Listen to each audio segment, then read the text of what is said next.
Hello viewers, আজ আমরা শিখব ডালিম, বেদানা বা আনার গাছে অধিক ফুল কিভাবে ফোটাবেন। দেখতেই পাচ্ছেন আমার কাছে বেশ কিছু ফুল হয়েছে। ফুলগুলো এতই ছোটো হয়ে আছে যে দূর থেকে অনেকটাই দৃষ্টিগোচর হচ্ছে না, এতটাই ছোটো ছোটো ফুল হয়ে আছে। আমি চেষ্টা করছি আপনাদের দৃষ্টিগোচরে আনার, এর থেকেও ছোটো রয়েছে। তো সে যাই হোক, ডালিম গাছে কিন্তু ফুল হয় বছরে 3 বার। জানুয়ারি ফেব্রুয়ারি মাসে যেটা হয় তাকে বলা হয় আম্বিয়া বাহার, জুন জুলাই মাসে যেটা হয় তাকে বলা হয় মৃগবাহার, এবং সেপ্টেম্বর অক্টোবর মাসে যেটা হয় সেটাকে বলা হয় হাস্তাবাহার। এই ফুল আসার সময় কিন্তু আপনাকে দিতে হবে 10, 26, 26। মনে রাখবেন, এই সময় যে খাবারটা দেবেন সেটা সবসময় যেন নাইট্রোজেন ছাড়া কেবল ফসফেট এবং পটাশ হয়।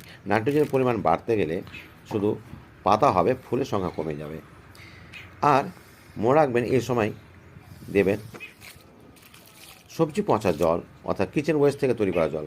পয়েন্ট ভালো লাগলে অবশ্যই ফলো করবেন এবং ইউটিউব থেকে দেখলে সাবস্ক্রাইব করবেন। ভালো থাকবেন, ধন্যবাদ।